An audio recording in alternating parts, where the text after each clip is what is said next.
आज हम एक बहुत ही स्पेसिफिक टॉपिक के बारे में बात करेंगे जो हमसे रिलेटेड है। हमें ये देखना है कि जो जो हमारे आसपास चीजें हैं, जो ऑब्जेक्ट्स हैं, आप थोड़ा क्लोजली देखो तो हर ऑब्जेक्ट की अपनी एक प्रॉपर्टी होती है। उसके कुछ कैरेक्टरिस्टिक्स होते हैं जो उस ऑब्जेक्ट को डिफाइन करते हैं और उस कैरेक्टरिस्टिक से ही वो पहचाना जाता है। अगर आप मैटर की स्टेट्स लोगे, सॉलिड लिक्विड गैस, उनकी अपनी अपनी एक स्टेट होती है, उनकी अपनी अपनी एक कॉम्पोजिशन होती है और उसी कॉम्पोजिशन से वो जाने जाते हैं। अगर हम यहाँ पे कोई ऑब्जेक्ट भी लें, जैसे ये ऑब्जेक्ट लो, ये ऑब्जेक्ट है डस्टर। इसका काम क्या है? इसका काम है बोर्ड को रब करना। लेकिन इससे आप मुंह तो नहीं पहुंच सकते ना, या इसको पी तो नहीं सकते, है ना? ऐसा तो कुछ नहीं हो सकता। तो इसकी अपनी एक फिक्स्ड कैरेक्टरिस्टिक है कि इसका अपना एक यूज होता है। अब ये तो हो गई ऑब्जेक्ट्स की बात। अगर आप ऑब्जेक्ट्स से आगे मूव करोगे और आप ऑर्गेनिजम्स पे जाओगे, आप जब ऑब्जेक्ट से मूव होके फिर ऑर्गेनिजम्स पे जाओगे, एनिमल्स पे जाओगे, तो हर एनिमल की भी अपनी एक कैरेक्टरिस्टिक होती है, उसके अपने कुछ ट्रेट्स होते हैं और उन्हीं ट्रेट्स से वो जाना जाता है। एक तो हर एनिमल की भी अपनी एक कैरेक्टरिस्टिक होती है। जो लायन है, जो कैट है, जो डॉग है, वो अब दूसरे एनिमल की तरह बिहेव नहीं करने लग जाएगा। जो उसकी अपनी एक कैरेक्टरिस्टिक होती है वो उसी कैरेक्टरिस्टिक के हिसाब से बिहेव करेगा, ठीक है? और इसी कैरेक्टरिस्टिक को, इन्हीं ट्रेट्स को उसका नेचर भी बोला जाता है। हम बोल देंगे कि इस डस्टर का अपना एक नेचर है कि ये चीजें रब करता है। हम बोलेंगे कि लायन का अपना एक नेचर है, कैट का अपना एक नेचर है, उसकी कुछ एक कंडीशंस हैं, उसी कंडीशंस के अंदर ही वो ऑपरेट करता है, वो फंक्शन करता है। इसी तरीके से ह्यूमन बीइंग का इसी तरीके से ह्यूमन बीइंग के भी कुछ कैरेक्टरिस्टिक्स हैं, हम बोलते हैं, और वो कैरेक्टरिस्टिक्स ह्यूमन बीइंग की उसकी नेचर कहलाती हैं कि ये तो ह्यूमन नेचर होता है, कि ये तो इंसान करता ही है। तो ये कैरेक्टरिस्टिक्स क्या हैं? तो जो ह्यूमन नेचर होता है वो अपनी ही कैरेक्टरिस्टिक से, जो उसके जो ट्रेट्स होते हैं उसके हिसाब से जाना जाता है। और जिस तरीके से हर एक चीज अपनी ही नेचर से बंधी हुई है, जो उसकी कैरेक्टरिस्टिक्स है, जो उसके ट्रेट्स हैं, उन्हीं से ही टाइड अप है, क्या ह्यूमन की भी जो कैरेक्टरिस्टिक्स है, जो भी उसका नेचर है, वो उसी से ही टाइड अप है? ह्यूमन का नेचर क्या होता है? आप देखो, हम बोलते हैं किसी भी चीज को कि कैसे ये तो ह्यूमन नेचर है। जैसे ह्यूमन नेचर क्या होता है कि देखो, हंसना खेलना तो ह्यूमन नेचर है, जेलस होना तो ह्यूमन नेचर है, हेट्रेड करना, नफरत करना तो देखो ह्यूमन नेचर है, ये आप कैसे बदल सकते हो?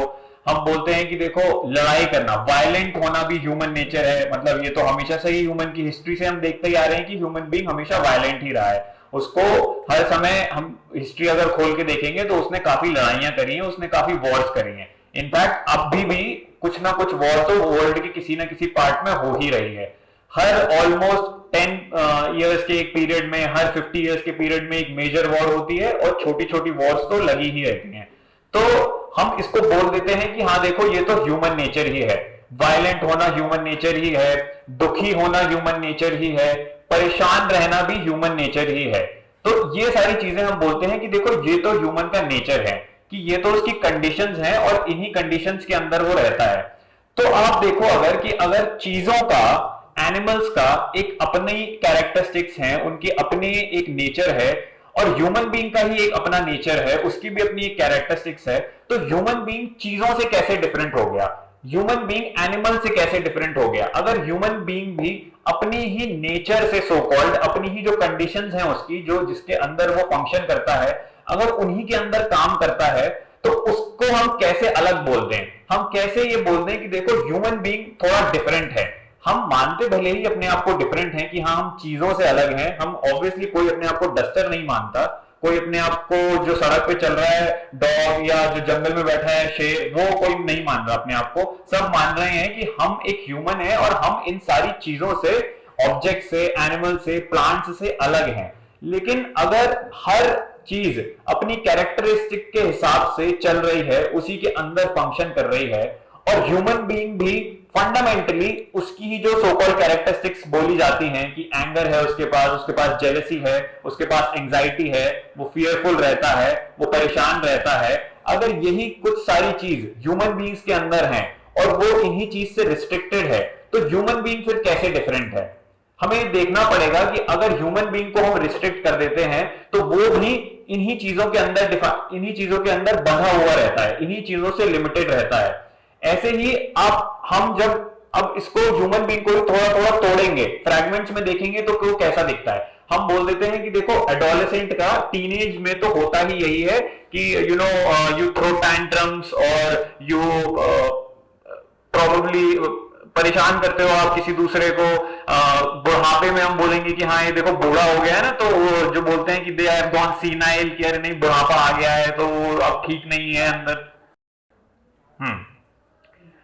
तो अगर हम ऐसे देखें कि एक एक चीज को हमारी प्रॉब्ली एज वाइज अगर हम देखेंगे कि देखो किसी एज का अपना एक कैरेक्टरिस्टिक है, कि किसी एज का अपना एक नेचर है, कि देखो यंग पर्सन जो है, जो जवान इंसान है वो अपने हिसाब से एक्ट करता है, जो बूढ़ा है वो अपने हिसाब से एक्ट करता है, जो एडोलेसेंट्स होते हैं, जो टीनेजर्स होते हैं वो अपने हिसाब से एक्ट करते हैं। तो ये बहुत ही प्री डिफाइंड कंडीशंड नहीं है, ये बहुत ही बंधी बंधाई कुछ ऐसा है कि देखो एक फिक्स्ड चीज है और एडोलेसेंट तो ऐसे ही बिहेव करेंगे और यंग पर्सन तो ऐसे ही बिहेव करेगा, और देखो जो 50s में है, जो बूढ़ा है वो तो ऐसे ही बिहेव करेगा।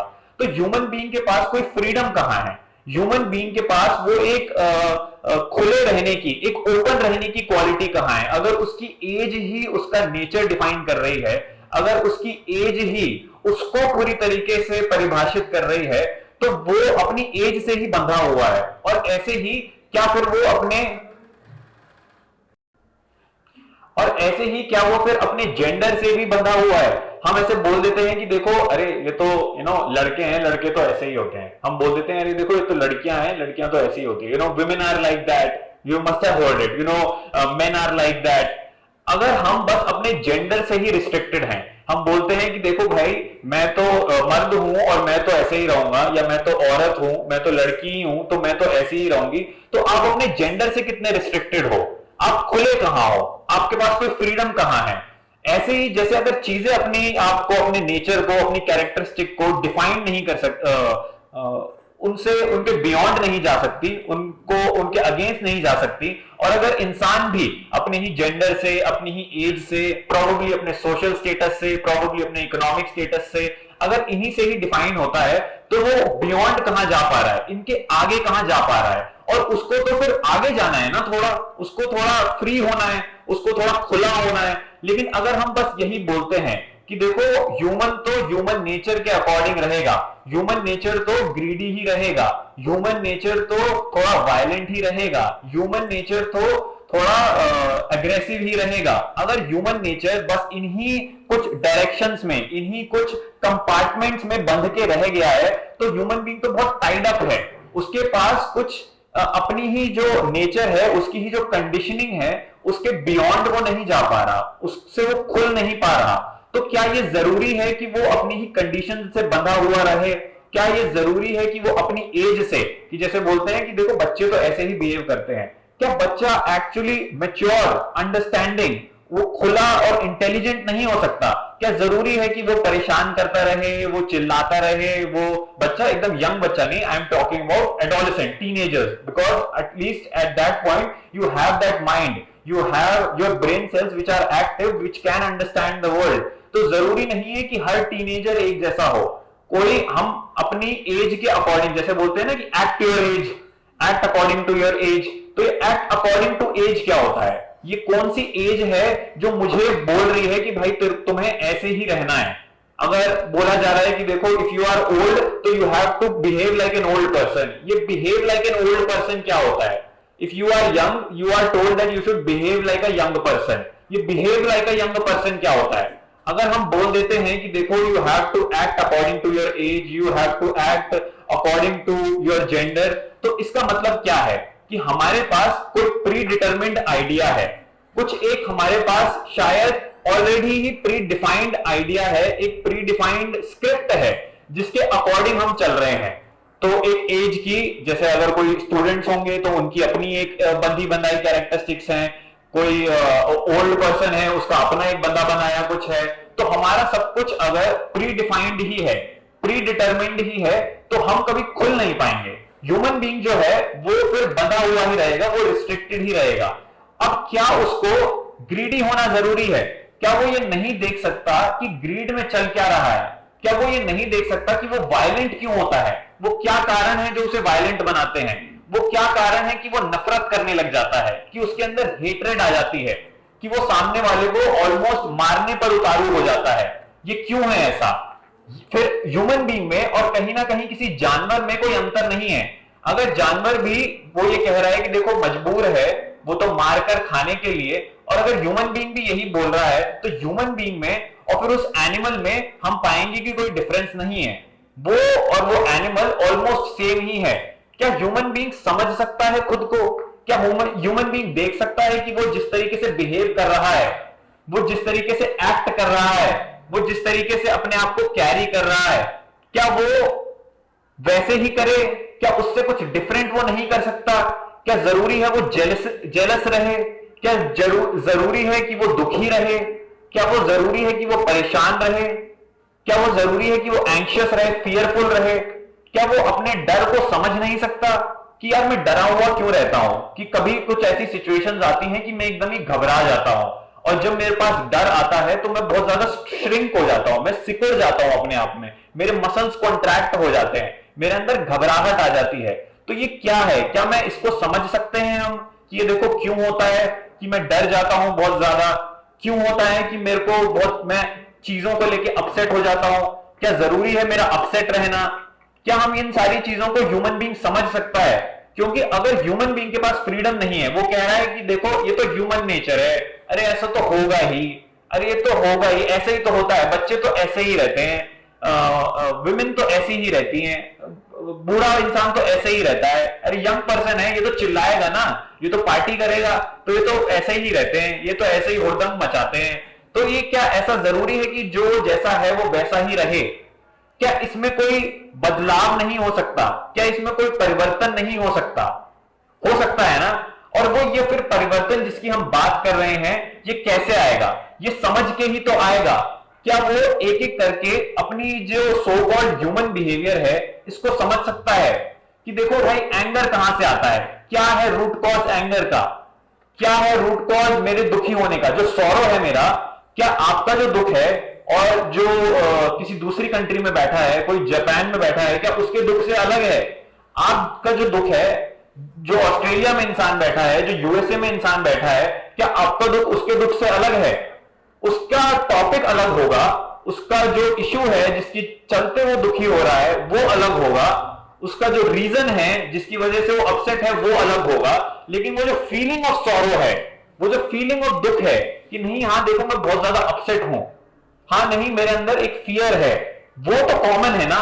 और वो हर इंसान के अंदर कॉमन है। जरूरी नहीं है कि वो इंसान एक ही देश का हो या एक ही फैमिली का हो। मैं अगर यहां रह रहा हूं, मेरे को अगर फियर महसूस होता है और अगर किसी इंग्लैंड में बैठे किसी इंसान को फियर महसूस होता है, तो मेरा फियर और उसका फियर एक ही है। हम दोनों के फियर में कोई डिफरेंस नहीं है। जिन चीजों को लेके मैं घबराता हूं वो अलग चीजों को लेके घबराता होगा, बट फंडामेंटली अगर आप देखो वो अलग नहीं है। तो क्या हम समझ सकते हैं कि देखो मैं फियरफुल ही क्यों होता हूं, कैसे मेरे अंदर ये एक घबराहट जगती है, कैसे मेरे अंदर वायलेंस आती है, क्यों मैं ग्रीडी होता हूं, क्यों हमें इतनी ज्यादा एक्यूमुलेशन, शर्मा,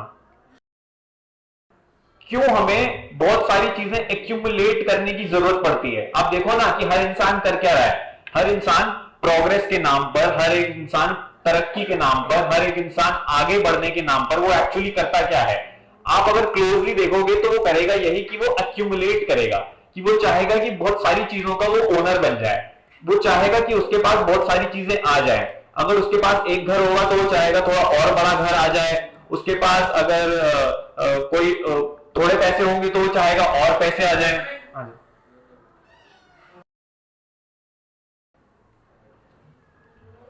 तो अगर हम ये देख सकते हैं कि जिन चीजों को लेके हम दुखी हैं, जिन चीजों को लेके हम अपसेट हैं वो क्या हैं, तो हम कुछ वाकई में अपने बारे में समझ सकते हैं। क्योंकि अगर हम बोल देंगे कि जिस तरीके से हम एक्ट कर रहे हैं वो तो देखो वैसा ही रहेगा, जिस तरीके के हम हैं हम तो ऐसे ही रहेंगे, हम तो बदलेंगे ही नहीं, तो शायद कहीं ना कहीं हम अपने आप को अपनी ही जो सो कॉल्ड चीजें हैं उनसे रिस्ट्रिक्ट करके रख रहे हैं। और बाय द वे किसने बोल दिया कि ह्यूमन बीइंग बदल नहीं सकता? कौन कह रहा है कि देखो नहीं, उसके अंदर किसी भी तरीके का कोई चेंज, कोई ट्रांसफॉर्मेशन नहीं हो सकती? हो सकती है, वो तब होगी लेकिन जब वो अपने आप को देखेगा, जब वो अपने आप को थोड़ा समझ पाएगा। और ये समझेगा वो फिर कैसे? अगर वो देख रहा है कि वो जैसा है उसके चलते उसकी लाइफ एकदम ही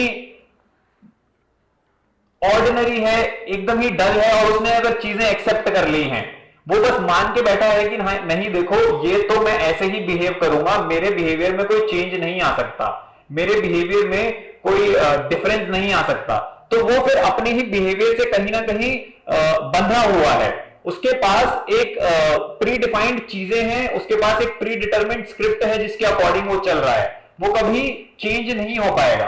तो इसीलिए उसे देखना पड़ेगा कि ये जो उसकी ग्रीड है, हम ग्रीड के बारे में बात कर रहे थे, कि ये जो उसकी ग्रीड है वो ग्रीड क्यों है, वो ग्रीडी क्यों चाहता है कि वो बहुत सारी चीजें अक्यूमुलेट कर ले, इकट्ठी कर ले, बहुत सारी चीजें पोजेस कर ले? क्योंकि कहीं ना कहीं उसको लगता है कि ये सारी चीजें अक्यूमुलेट करके वो कुछ बन जाएगा अपने आप में, उसको कोई एग्जिस्टेंस मिल जाएगी, उसके जो उसकी बीइंग है वो अपने आप को वैलिडेट कर पाएगा, वो अपने आप को प्रूव कर पाएगा कि हाँ देखो ये मैं कुछ हूं क्योंकि मैंने इतना सारा एक्यूमुलेट कर लिया है। और हमें पोजेस करने की जरूरत क्यों ही पड़ती है? आप सोचो तो सही कि क्यों हमें बहुत सारी इकट्ठी करने की जरूरत पड़ती है चीजें बियॉन्ड अवर एक्चुअल रिक्वायरमेंट। हम हमारी जो रिक्वायरमेंट्स हैं वो मीट हो जाती हैं जो बहुत ही लिमिटेड चीजों में, लेकिन हम फिर भी आप पाओगे कि तरक्की के नाम पर, हम पाएंगे कि प्रोग्रेस के नाम पर हम करते क्या है, हम बस चीजें ही इकट्ठी करते रहते हैं।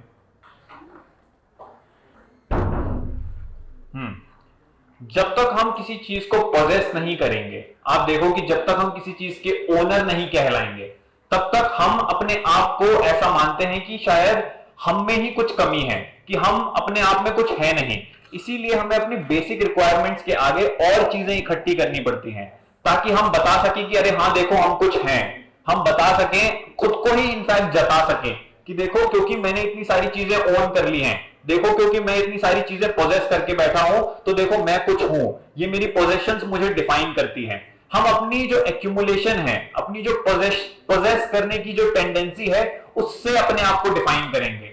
आप खुद सोचो, ह्यूमन बीइंग वायलेंट क्यों होता है?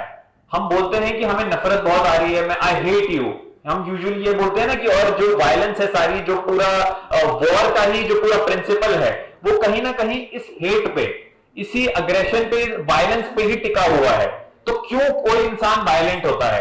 क्योंकि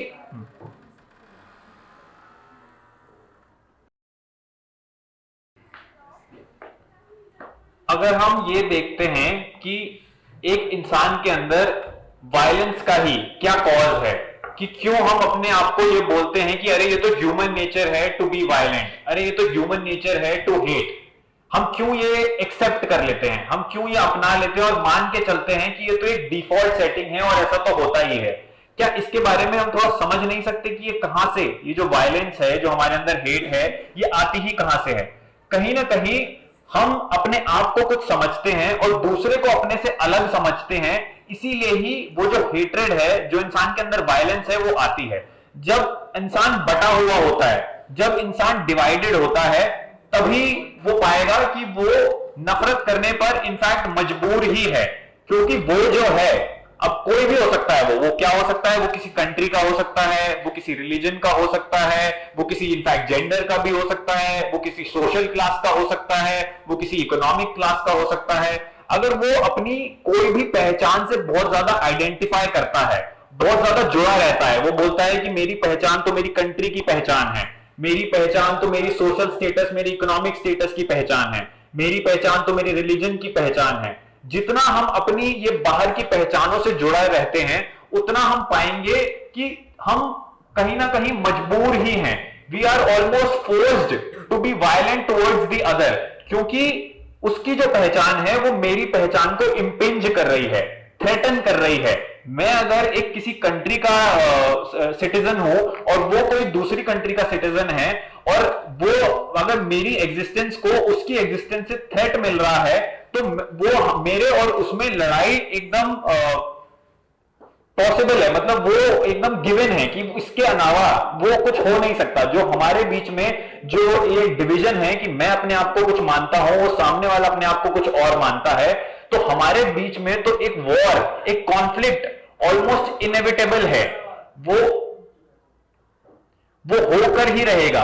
तो जितनी हम अपनी ये बाहर की आइडेंटिटी से जुड़े हुए हैं, जितना हम बोलते हैं कि ये देखो मैं तो I am, you know who I am an American, you know who I am an Indian, you know who I am Hindu, I am a Christian, जितना हम अपनी इस आइडेंटिटी से जुड़े रहते हैं उतना ही हम पाएंगे कि यही कॉज बनती है वायलेंस का, क्योंकि हम किसी ऐसी चीज से जाके जुड़ गए हैं जो जो हमें एक तरीके से हमारी एग्जिस्टेंस को डिफाइन कर रही है, जो हमें कहीं ना कहीं एक ग्राउंडिंग दे रही है।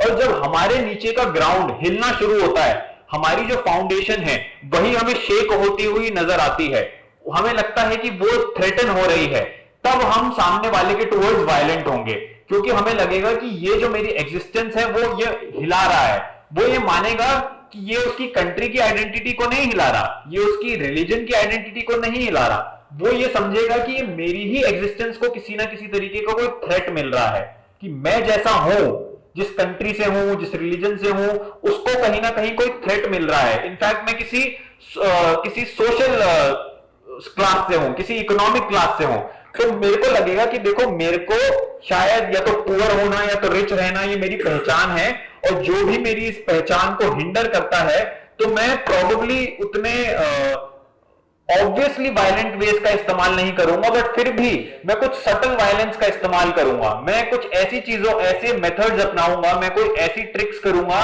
जिसके चलते मेरे को लगेगा कि मेरी आइडेंटिटी सेफ रहे, और कोई दूसरी सोशल क्लास जो है जिसका मेरे साथ कॉन्फ्लिक्ट है, कोई दूसरी जो इकोनॉमिक क्लास है जिसका मेरे साथ कॉन्फ्लिक्ट है, वो कॉन्फ्लिक्ट ज्यादा बढ़े ना। तो मैं जितनी आइडेंटिटी से अपनी बाहर की जुड़ा हुआ रहूंगा, उतना मैं पाऊंगा कि मैं वायलेंट हो रहा हूं, उतना मैं पाऊंगा कि मेरे को हेट करने की जरूरत पड़ रही है।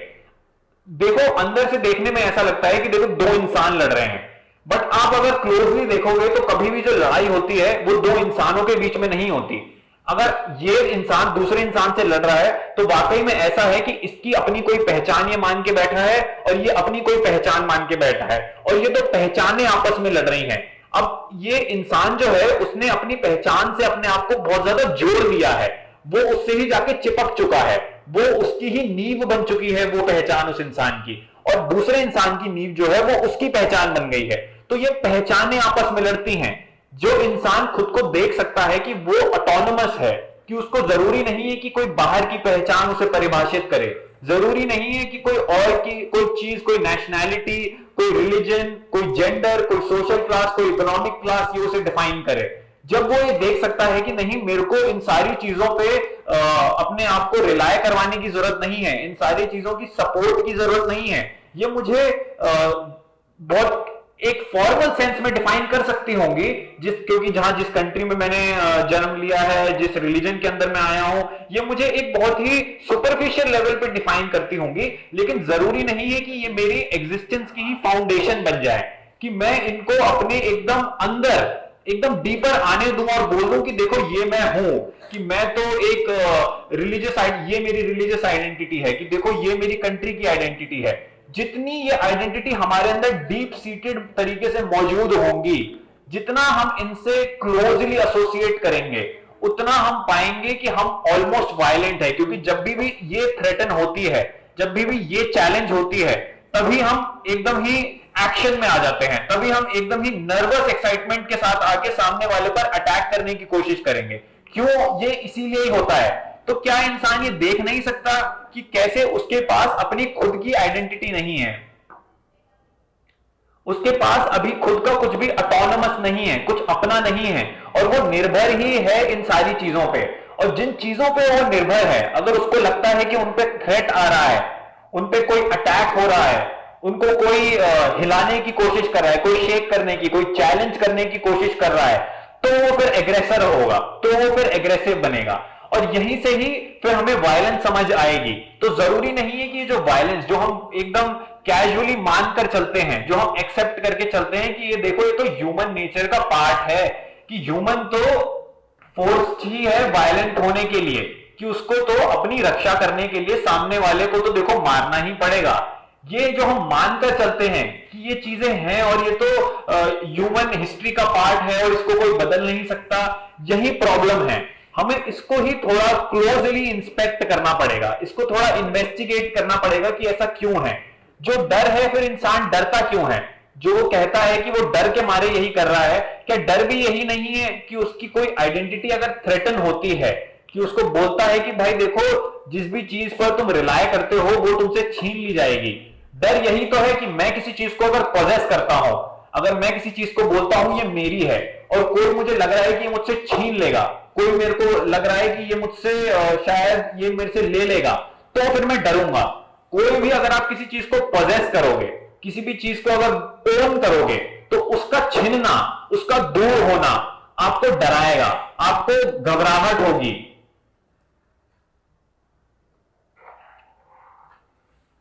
आपको लगेगा कि नहीं ये मुझसे छीना जा रहा है, ये मुझसे कोई ले लेगा, और तभी आप फिर डरोगे। तो हमें ये देखना है कि हम वाकई में पोजेस क्या क्या करते हैं। जरूरी नहीं है कि यहाँ पे मटेरियल पोजेशन की ही बात हो रही है कि हम कुछ ओन करते हैं। मैं कोई गाड़ी ओन करता हूं, मैं कोई घर ओन करता हूं। बाय द वे अगर इनको भी आप ओन करते हो तो जो आप देखो ना कि अगर सड़क पे जो ट्रैफिक, जो रोड रेज जिसे कहते हैं, वो क्या होता है? सब लोग अपनी गाड़ियों को लेके क्यों इतने टची होते हैं?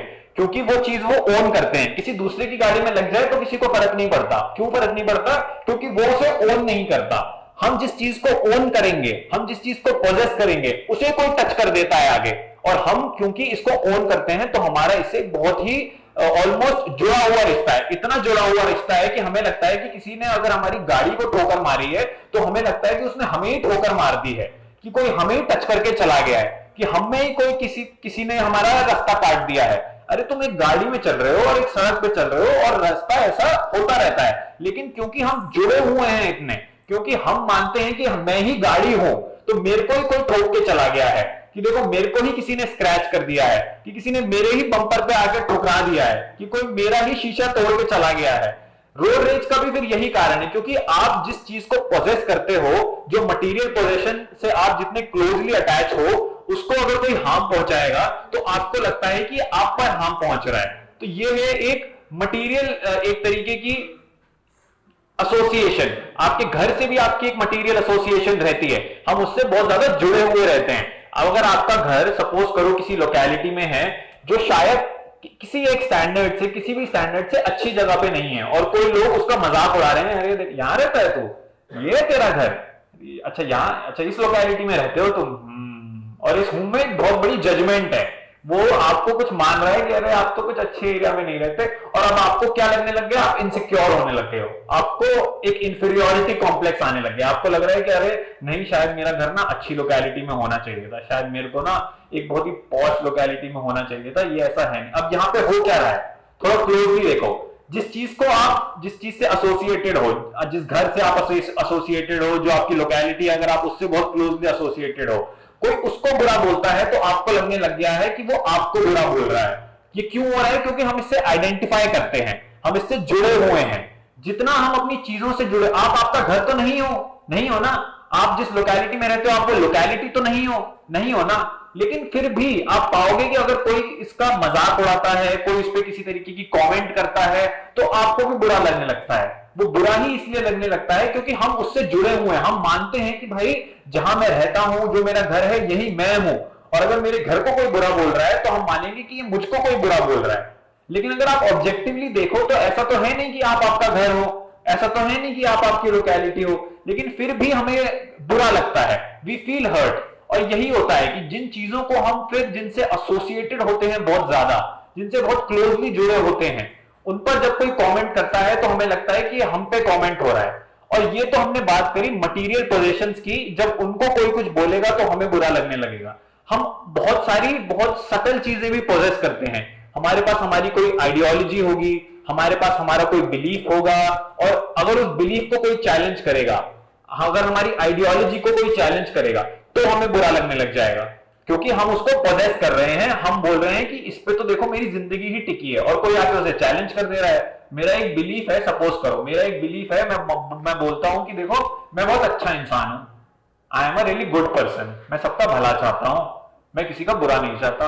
और सामने से आपको कोई आके बोल देता है कि देखो तुम तो एकदम तुच्छ नीच किस्म के इंसान हो, तुम बिल्कुल ही बेकार इंसान हो, तुमसे घटिया इंसान मैंने आज तक जिंदगी में नहीं देखा है। अब ये आपका आपके बारे में बिलीफ है, आप नहीं जानते कि आप अच्छे हो, आप नहीं जानते कि आप भला चाहते हो किसी का। लेकिन जब सामने वाला इंसान आपको आके किसी तरीके की कमेंट कर देता है कि देखो एक नंबर के मूर्ख इंसान हो तुम, और फिर आपको बुरा लगने लगता है कि अरे इसने क्यों बोल दिया, तो क्या कर रहा है वो, आप एक ये बिलीफ पोजेस करते हो अपने अंदर। ये बिलीफ क्या है कि आप एक अच्छे इंसान हो, कि आप एक भले इंसान हो। और इस बिलीफ को अगर किसी ने चैलेंज करा है, इस बिलीफ को अगर किसी ने बोला है कि नहीं ऐसा नहीं है जैसा तुम समझ रहे हो, इसको ही कोई हिला रहा है, कोई शेक कर रहा है, तो आप कहीं ना कहीं फिर उसके टुवर्ड्स वायलेंट हो जाओगे, आप इनफैक्ट और डर भी जाओगे, क्योंकि जो आप पोजेस कर रहे हो उसको ही किसी ने चैलेंज कर दिया है, तो आप थोड़े से हिलोगे, थोड़े से शेक होगे अंदर से कि अरे ये क्यों हो गया है। तो हमें बहुत क्लोजली देखना पड़ेगा कि कैसे वायलेंस, कैसे फियर हमारे एवरीडे जिंदगी का पार्ट है, ये बन के रह गई है। लेकिन जरूरी नहीं है कि वो बन के रहे, कि वो जैसी है वो वैसी ही रहे।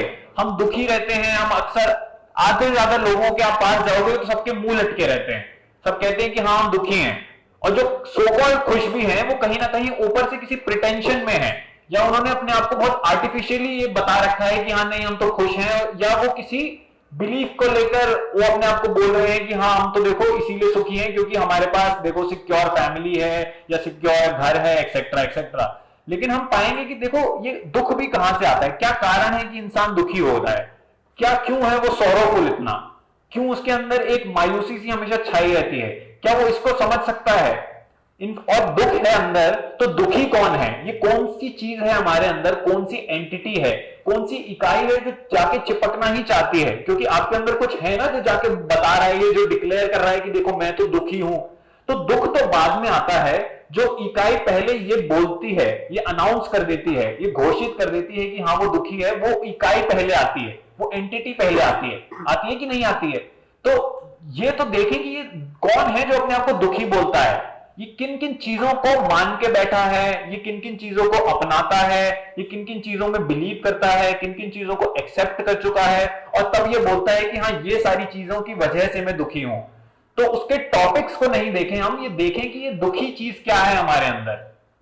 तो जो बदलना होता है, अगर इंसान चेंज हो सकता है, अगर वो ट्रांसफॉर्म हो सकता है, तो कहीं ना कहीं उसको क्लोज देखना पड़ेगा, अपने पास आना पड़ेगा, थोड़ा ऑब्जर्व करना पड़ेगा, तब जाके वो अपनी हालत को जब देखेगा, उसे समझेगा, तब वो उसमें किसी तरीके का कोई बदलाव शायद ला सकता है।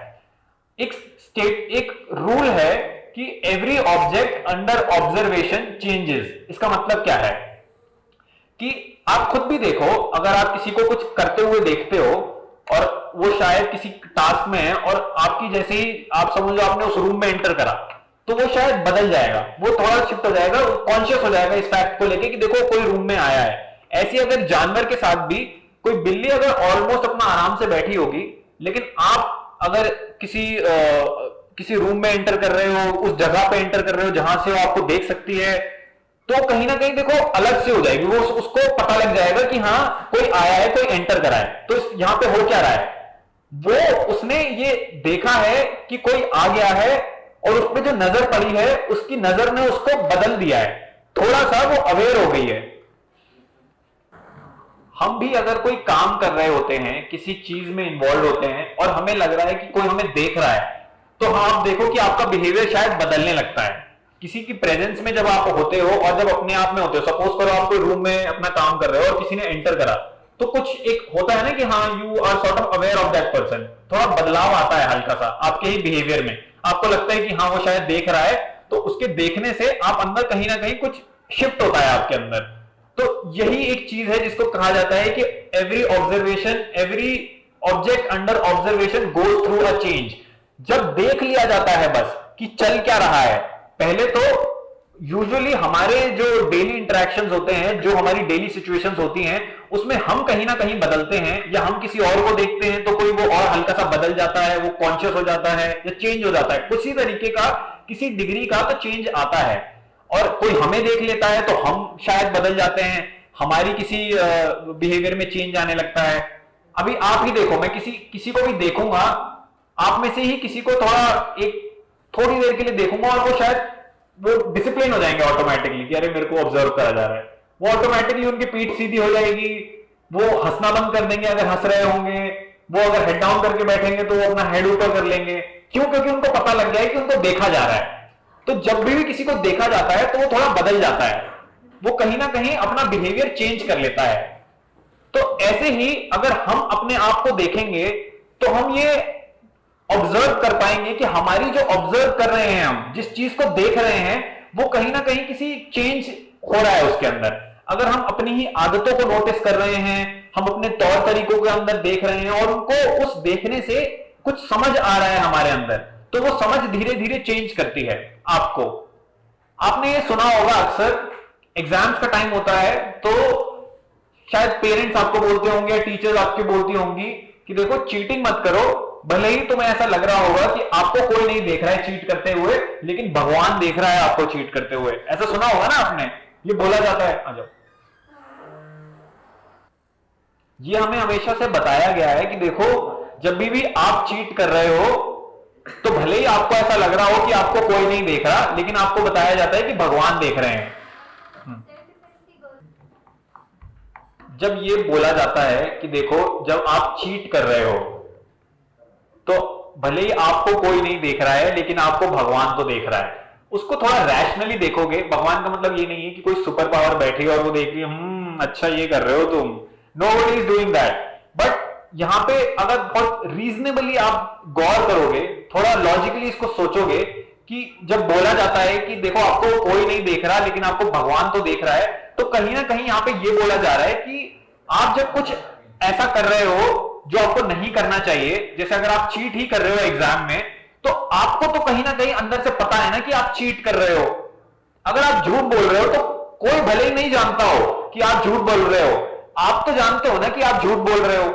आपको तो पता है ना कि आप किसी ना किसी मिसचिफ में इन्वॉल्व हो, तो वो पता होना ही, वो समझना ही कि अरे हां जो मैं कर रहा हूं वो शायद ठीक नहीं है, यही नजर कहलाती है उस स्टेटमेंट में कि हां आपको भगवान देख रहा है, क्योंकि आप अपने अंदर से जानते हो। और वो जो देख रहा है, वो जो जानता है कि वो झूठ बोल रहा है, वो जो जानता है वो चीट कर रहा है, वो नकल कर रहा है, ये जानना ही कहीं ना कहीं भगवान है। कि वो समझ रहा है कि अरे ये जो मैं जिस चीज में इन्वॉल्व हूं ये शायद चीज ठीक नहीं है।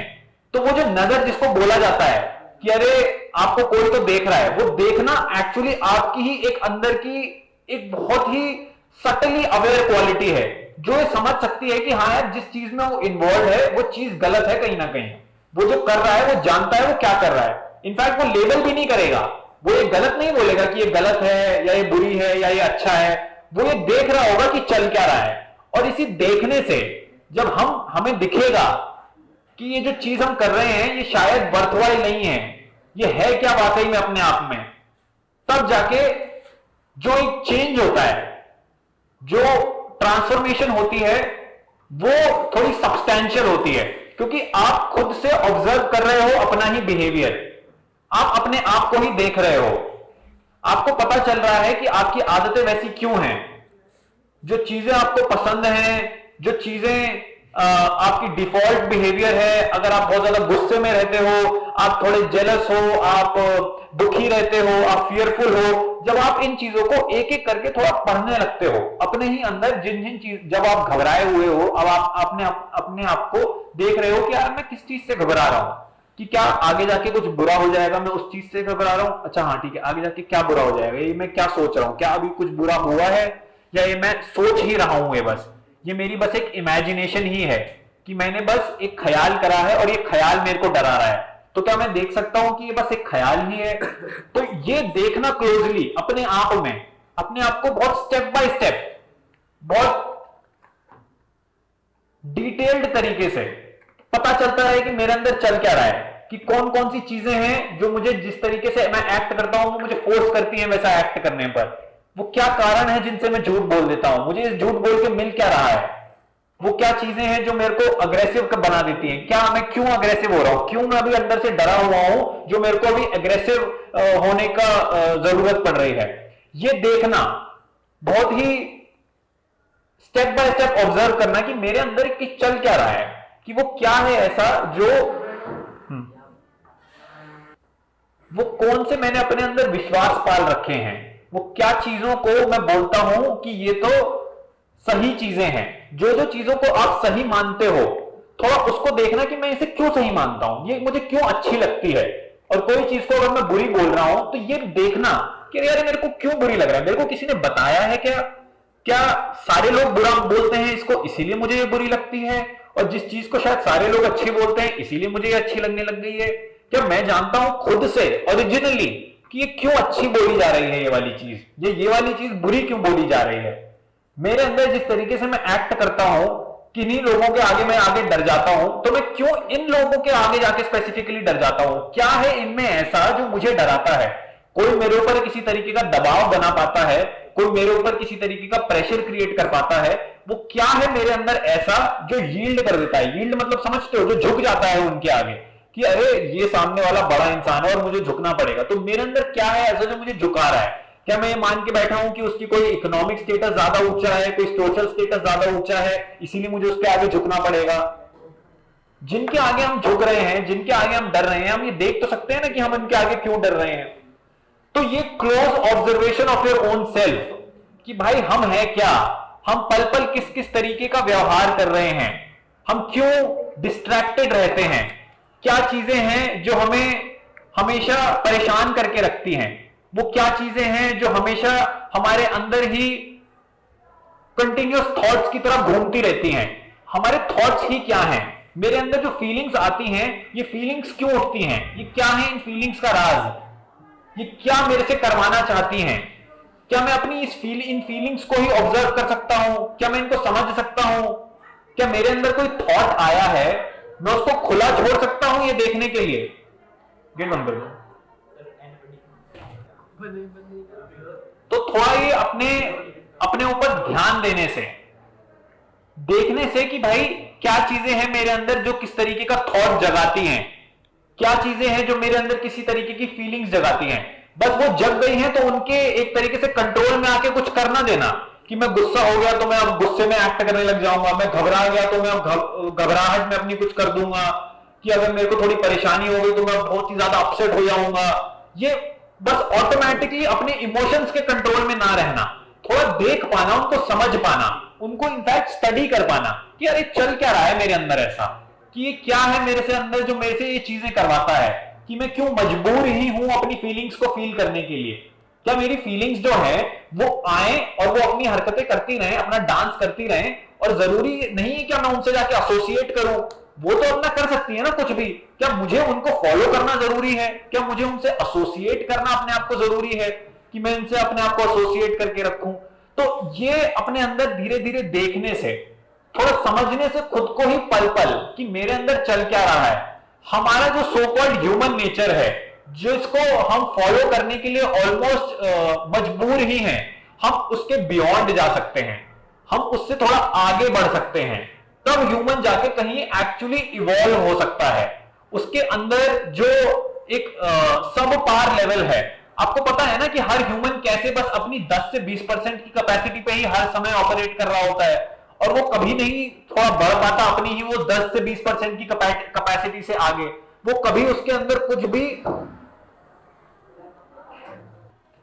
अगर ह्यूमन बीइंग हमेशा अपनी कैपेसिटी के बस 10 से 20% पे ही फंक्शन कर रहा है और वो पूरा खुल नहीं पा रहा है, वो इवॉल्व नहीं हो पा रहा है, वो जो है, जो उसका ऑलमोस्ट एक तरीके से इवॉल्व वर्जन है, वो उस इवॉल्व वर्जन तक को शायद पहुंच ही नहीं पाता, उसको कोई आइडिया ही नहीं है, तो वो बहुत ही एक सब पार, एक सब स्टैंडर्ड, एक मीडियोकर बन के ही रह जाएगा। और आप देखोगे कि शायद आप देखोगे कि कैसे ह्यूमन बीइंग को जो पूरी तरीके से इवॉल्व होना है, वो उसका एवोल्यूशन नहीं हो पाता, वो अपनी ही जिंदगी के छोटे छोटे कामों में थोड़ा फंस के रह जाता है। कभी वो उसका अपनी स्कूलिंग में उसकी बस वो जो लिमिटेड एजुकेशन है वो उस एजुकेशन के अंदर रहता है, फिर उसके बाद अपनी वो हायर एजुकेशन में जाता है, वो स्ट्रगल करता है कि अरे इस हायर एजुकेशन से निकलकर मैं शायद कोई जॉब कर लूं, तो फिर वो उस जॉब में फंसा रहता है। फिर उसकी ही अपनी कोई एक बाउंडेशंस होती हैं जिनके चलते उसको लगता है कि अरे नहीं मेरे को फैमिली क्रिएट करनी है, तो वो उसमें फंस के रह जाता है। वो कभी अपने आप को ये पूछ नहीं पाता कि अरे क्या मैं एज अ ह्यूमन बीइंग जो मेरी कैपेसिटी है उस तक इवॉल्व हो पा रहा हूं, और क्या कोई अपर लिमिट है भी मेरी कैपेसिटी की? ये जो मैं जिस 10 से 20% एक लेवल पर ऑपरेट कर रहा हूं, क्या इसके आगे भी कुछ ऑपरेशन हो सकता है? ये जो मैंने एक सब स्टैंडर्ड मान लिया है कि ह्यूमन बिहेवियर का ये तो सब स्टैंडर्ड है कि यही तो एक नेचर होता है ह्यूमन बीइंग का, क्या इसके बियॉन्ड कुछ नहीं हो सकता? और इसके बियॉन्ड देखने के लिए मुझे अपनी ही हकीकत से फिर थोड़ा इंट्रोड्यूस तो करवाना होगा खुद को, खुद की जो रियलिटी है, मेरी जो असलियत है, उससे तो परिचित होना होगा।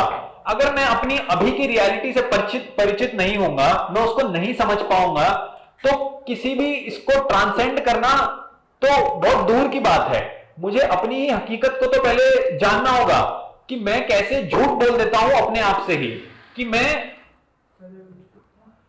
आप देखो कि हम कैसे किसी चीज को देखकर भी अनदेखा कर देते हैं। हमें दिख रहा है कि क्या है हकीकत, बट फिर भी हम ऑलमोस्ट कन्वीनियंटली उस पर पर्दा डाल देते हैं। हम कहते हैं कि नहीं नहीं, ये कौन देखे। तो इसी हकीकत से तो हमें अपने आप को इंट्रोड्यूस करवाना है कि ये क्या है हम अंदर से, और हम ऐसे क्यों बने हुए हैं। और जब हम ये करेंगे तब जाके कहीं कोई पॉसिबिलिटी खुलती है अपनी ही कंडीशन के बियॉन्ड जाने की।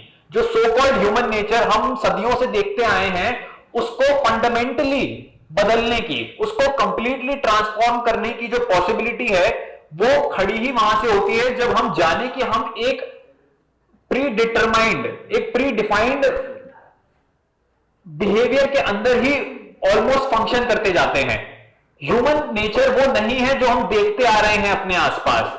ह्यूमन जो सो कॉल्ड स्टैंडर्ड है, जो ह्यूमन बिहेवियर जो हम अपने आसपास लगातार देख रहे हैं, जरूरी नहीं है कि हमें भी अपने आप को सब्सक्राइब करवाना है उन चीजों से, कि हम भी वही करते रहे जो हमें आसपास दिख रही है, हम भी वैसे ही रहे जो है इंसान हमें रेगुलरली अपने ही आसपास दिख रहे हैं। क्या पता ह्यूमन बिहेवियर कुछ एकदम ही अलग चीज है। क्या पता ह्यूमन बिहेवियर कुछ ऐसा है जो हम इमेजिन भी नहीं कर सकते, जो बियॉन्ड हमारी सारी कल्पनाओं के है। हमें नहीं पता कि एग्जैक्टली अपने फुल फॉर्म में ह्यूमन बिहेवियर है क्या। और जब तक हमें ये पूरा एक इवॉल्व वर्जन, एक खुला हुआ, एक free version of human being नहीं पता, तो हम क्यों मान लें कि अरे नहीं, मेरे पास तो बस ये चीजें हैं कि मैं तो वायलेंट ही रहूंगा, कि मैं तो फियरफुल ही रहूंगा, कि मैं तो जेलस ही रहूंगा, कि मैं तो एग्रेसिव ही रहूंगा, कि मैं तो सुपरफिशियल ही रहूंगा। मैं ये सारी चीजें क्यों रहूं? क्या पता अगर हम बस अपने आप को लिमिट करवा के ही रख रहे हैं इस सो कॉल्ड ह्यूमन नेचर से, और हम या तो किसी प्रेशर के चलते, या हमें ऐसा लग रहा है कि अरे हम एकदम अलग हो जाएंगे, हमें कोई सोशल एक्सेप्टेंस नहीं मिलेगी, तो ये कहीं ना कहीं हम अपने साथ थोड़ी इनजस्टिस कर रहे हैं। हमारी अपनी एक जो पॉसिबिलिटी है, जो थोड़ा ऊंचा उड़ने की पॉसिबिलिटी है, हम उसको निग्लेक्ट कर रहे हैं। हम बस एक तरीके से कॉम्प्रोमाइज में ही हैं। हमने बस एक्सेप्ट कर लिया है कि जैसा हम बिहेवियर देख रहे हैं हमारे आसपास और जैसे हम हैं, यही शायद एक असलियत है, यही रियलिटी है। और इसमें थोड़े से 2-3 लेवल ऊपर हो जाएंगे तो कुछ ऊपर कहलाए जाएंगे, और हम शायद अभी 1-2 लेवल नीचे हैं तो हमें इस नीचे वाले लेवल से ऊपर वाले लेवल तक पहुंचना है। हमारा जो असेंशन होगा वो होगा ही बस ग्राउंड से कुछ 10 फीट 20 फीट ऊपर। हम ये नहीं देख पाएंगे कि एक जो इनक्रेडिबल हाइट है, जो इमेंसिटी है, उस तक हमें उसका कोई अंदाजा नहीं होगा अगर हम अपने आप को बस सिंपली एक बोल देंगे कि अरे हाँ नहीं, हम तो ऐसे ही ठीक हैं, हम तो जैसे हैं वैसे हैं, वैसा ही रहेगा, हम नहीं बदलने वाले, कि I am comfortable where I am, मैं जिस तरीके से हूं मैं ठीक हूं, मैं नहीं बदल सकता। मोस्टली लोग आपको ऐसे मिलते हैं ना कि अरे नहीं, मैं तो ऐसा हो गया हूं, अब मैं बदल नहीं सकता, मैं चेंज नहीं हो सकता, कि अरे मैं तो ऐसा बन गया हूं, मेरे में अब कोई बदलाव नहीं आएगा। आपको दिखेंगे ऐसे मोस्टली लोग जो बहुत रेजिस्टेंस देते हैं चेंज के टुवर्ड्स, जिनको कुछ भी नया जो होता है, जो कुछ भी फ्रेश होता है, उसके टुवर्ड्स उनको लगता है कि नहीं, हम जहां हैं वैसे ठीक हैं, ये जो नया फ्रेश वगैरह हो रहा है ये होते रहे। अगर हम बस ऐसे ही बन जाएंगे तो हमें हमारा ही जो एक्चुअल ह्यूमन नेचर है उस तक नहीं पहुंच पाएंगे। ये जो एक ही सब पार मीडियोकर ह्यूमन नेचर जिसको हम बहुत सोशली अपने आसपास देखते आ रहे हैं, हम भी फिर यही बनेंगे। हमें लगेगा फिर हाँ यही तो असलियत है, कि ऐसा ही यही तो कहलाता है ह्यूमन होना। हम समझ ही नहीं पाएंगे कि ह्यूमन बीइंग की कैपेसिटी क्या है, ह्यूमन बीइंग अपने आप में कितनी खुली हुई, कितनी इमेंस, कितनी लार्ज, कितनी ग्रेट चीज है, हमें ये दिखेगा ही नहीं। हम उसी बस एक छोटे से एक लिमिटेड सर्कल के अंदर, एक सीमित दायरे के अंदर ऑपरेट करते रहेंगे और हमें लग रहा होगा कि शायद हम जी रहे हैं, like we are alive. But probably जिसको हम अलाइव होना बोल रहे हैं वो बहुत लाइफलेस है, उसमें कुछ भी फ्लेक्सिबल नहीं है, उसमें कुछ भी एक फ्लो नहीं है, उसमें कुछ भी एक फ्रेशनेस नहीं है। वो अपने आप में बहुत ही रिजिड चीज है, बहुत हार्ड चीज है। वो अपने आप में कुछ ऐसा नहीं है जो हमेशा जिंदा हो, जो एक ताजगी के साथ चल रहा हो। उसके पास होगी उसकी ही अपनी एक डलनेस, उसका ही अपना एक बोर्डम, उसका ही अपना एक बहुत ही एवरेज सा एक एटीट्यूड, जिसको वो बोल देगा कि हाँ मैं इसके साथ खुश हूं, हाँ मेरे लिए ठीक है। हमें यही नहीं पता चल पाएगा कि ह्यूमन लाइफ में ह्यूमन बीइंग होना क्या होता है। हमें लगेगा कि हाँ जो हमें चीजें आसपास दिख रही हैं, जो हमें ज्यादा से ज्यादा हम फिल्मों में देख लेते हैं, हमें लगेगा कि ये होता है ह्यूमन बीइंग होना।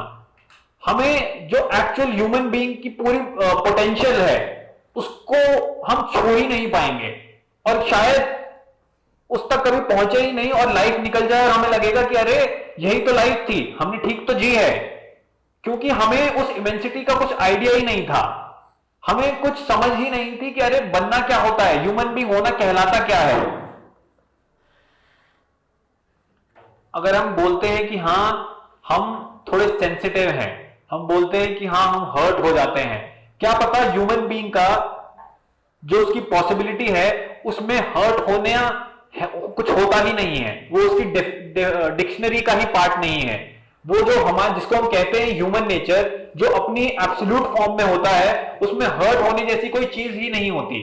हाँ शरीर पे थोड़ी चोट लग सकती है, कोई वुंड आ सकता है, that's a separate matter, but उसको साइकोलॉजिकल हर्ट कभी होगी ही नहीं, क्योंकि उसकी जो अपनी पूरी एक इवॉल्व फॉर्म है, जो अपनी एक एब्सोल्यूट फॉर्म है, उसमें हर्ट होने जैसी कोई चीज होती ही नहीं है। हर्ट होने के लिए कुछ होता होगा ना अंदर, जो हर्ट होता होगा कि अरे ये एक चीज है, जैसे मैं बोलूं कि मेरा हाथ है और इस हाथ पे चोट लग गई तो ये हाथ हर्ट हो गया, इसी को ही तो कहते हैं ना हर्ट होना। तो हर्ट होने के लिए कुछ होना जरूरी है। अब जब कुछ है ही नहीं तो हर्ट किस बात की। तो अंदर कहीं ना कहीं कुछ ऐसी इमेंस ग्रेटनेस है, एक इतनी एब्सोल्यूट जो एक्सपेंशन है हमारे अंदर, वो इतना खुला हुआ है कि वहां पे हर्ट की कोई पॉसिबिलिटी ही खत्म हो जाती है। उसके अंदर कुछ भी ऐसा जो टूट सकता है, जो बिखर सकता है, उसकी जो एक संभावना है वो एकदम ही खत्म हो जाती है। तो क्या ऐसा हो सकता है कि हम कैसे उस absolute form of human being की थोड़ा उसको देख सकते हैं, थोड़ा उसको टेस्ट कर सकते हैं, थोड़ा उस तक जा सकते हैं, या उसके लिए एटलीस्ट ट्राई भी कर सकते हैं कि एटलीस्ट उसकी तरफ एक कदम तो बढ़े, दो कदम तो बढ़े, या बस हम अपने आप को सेटल करा के रह जाएं इसी मीडियोकर सी स्टेट में जो हमें बताया जाता है, जो हम अपने आसपास देख रहे हैं कि अरे हाँ ये देखो ह्यूमन बिहेवियर है, अरे हमें बस ऐसा ही तो होना है, अरे that's human nature, one has to be like that. अरे you act according to your age, आप छोटे हो ना, ज्यादा बड़े मत हो, जब बड़े हो जाना तो तब आप जैसा होना है आप हो जाना। अरे अच्छा अभी आप मिडिल क्लास से हो ना, तो जब आप हाई क्लास हो जाओगे तब ये सब बातें करना, अभी मत करो। जिसको बोला जाता है कि अरे छोटे मुंह बड़ी बात, क्यों हो किसी का छोटा मुंह और वो क्यों बड़ी बात नहीं कर सकता, क्यों छोटे मुंह से छोटी ही बातें निकले। अगर हम छोटे मुंह बड़ी बात कहते हैं, और ये मोस्टली एज पे अप्लाई होती है, कोई एज में छोटा इंसान है और वो कोई बड़ी बात कर दे तो उसे बोलते हैं छोटे मुंह बड़ी बात। क्यों ऐसा हो जाए कि छोटे मुंह वाला है वो इतनी बड़ी बात कर दे कि जिसके सामने वो बात हुई है वही अपने आप में छोटा हो जाए। क्यों ऐसा नहीं हो सकता? क्यों हम अपने आप को अपनी एज से रिस्ट्रिक्ट करवा के रखें? क्यों हम अपने आप को अपनी ही सोशल क्लास से रिस्ट्रिक्ट करवा के रखें? जितनी हम ये लिमिटेशन, जितनी हम ये रिस्ट्रिक्शन अपने ऊपर डाल लेते हैं, उतना ही हम एक ह्यूमन बीइंग की वो जो एक एब्सोल्यूट फॉर्म है उसको निग्लेक्ट करते हैं, उससे दूर जाते हैं, उससे अपने आप को एक डिस्टेंस पे रखते हैं। और ये अपने ऊपर ये रिस्ट्रिक्शंस डालना, अपने ऊपर ये लिमिटेशन डालना ऑलमोस्ट अपने ही साथ एक डिसीट है, अपने ही साथ एक धोखा है। क्योंकि हम अपने आप को बताए बैठे हैं कि अरे नहीं मैं तो लिमिटेड हूं, मैं तो छोटा हूं, या मेरी तो उम्र छोटी है, या मेरे को शायद इतनी बड़ी बातें नहीं करनी चाहिए, या मुझे इतनी कोई गहरी सोच नहीं सोचनी चाहिए, या मुझे एक्चुअली लाइफ को एक्सप्लोर नहीं करना चाहिए। ये तो फिलोसोफर्स की बात होती है, ये तो जो पढ़े लिखे लोग ज्यादा होते हैं वो लाइफ को एक्सप्लोर करते हैं। तो मैं क्या करूंगा अभी से लाइफ को एक्सप्लोर करके? मैं तो बहुत छोटा हूं, मेरा तो काम है छोटी चीजें करना, मेरा तो काम है जो मेरी उम्र है अपनी उम्र के अकॉर्डिंग रहना। तो अगर मैं बस अपनी उम्र के अकॉर्डिंग ही रह रहा हूं, मैं अपने जो मेरी जो भी मैंने लिमिटेशंस अपने ऊपर डाल रखी हैं, मैं बस उनके अकॉर्डिंग ही जी रहा हूं, मैं कहीं ना कहीं जो मेरी एब्सोल्यूट पॉसिबिलिटी है उसी के ही टूवर्ड्स डिसऑनेस्ट हूं, उसको मैं नहीं समझ रहा। तो हमें यही करना है, हमें नहीं कोई कुछ भी एक्सेप्ट कर लेना, हमें कुछ भी नहीं बस मान लेना कि कोई हमें आकर बता दे कि देखो आपको ऐसे एक्ट करना होता है, कि देखो अपनी उम्र के हिसाब से बिहेव करो, कि नहीं देखो अपने जेंडर के हिसाब से बिहेव करो, नहीं देखो अपनी इकोनॉमिक क्लास के हिसाब से बिहेव करो, ज्यादा पैर मत पसारो। मैं तो कह रहा हूं पसारो, जितना पसार सकते हो अपने आप को पसारो, क्योंकि हमें यही तो, हमें एक्सपैंड होना है। आपका माइंड नैरो चीज में जाने के में रहने के लिए बना नहीं है कि वो कुछ लिमिटेड बातें हैं वो बस उन्हीं को ही सोचे और उन्हीं को ही रिपीट करता है। एक्सपैंड करना है हमें, हमारा जो होराइजन है वो होराइजन ही ऑलमोस्ट आंखों से दिखना बंद हो जाए। होराइजन वही होता है ना कि जहां जाके आपको सारी चीजें मिल जाती हैं, वो लिमिट ही क्यों आए किसी भी तरीके की, एकदम ही लिमिटलेस एक्सपेंशन क्यों नहीं हो सकता, अंदर ऐसी इमेजरेबल स्पेस क्यों नहीं हो सकती जो कोई लिमिट नहीं जानती, जो कोई हद नहीं जानती। जब तक हम अपने आप को इन लिमिट्स में रखते हैं तब तक हम अपने आप को बस नैरो करके रखेंगे, अपने आप को पेटी करके रखेंगे। और पेटी होना शायद ह्यूमन नेचर नहीं है, लिमिटेड होना शायद ह्यूमन नेचर नहीं है। अपने आप को बस छोटी सी बातों में खुश कर लेना और छोटे मोटे इधर उधर तरीके के सुख पा लेना, अपने आप को प्लेजर्स में इंडल्ज करके रखना, शायद वो ह्यूमन नेचर नहीं है। ह्यूमन नेचर क्या पता हमारी ही कैपेसिटी के बियॉन्ड है, और जब तक हम उसके लिए स्ट्राइव नहीं करेंगे, हम अपनी ही मीडियोकर, अपनी ही एवरेज, अपनी ही सब स्टैंडर्ड जो लाइफ है, जो सोच है, उसके ही अंदर बंध के रह जाएंगे और फिर उन्हीं के ही आसपास चक्कर काटते रहेंगे, और हमारी लाइफ शायद वहीं चक्कर काटते काटते थक के खत्म हो जाएगी।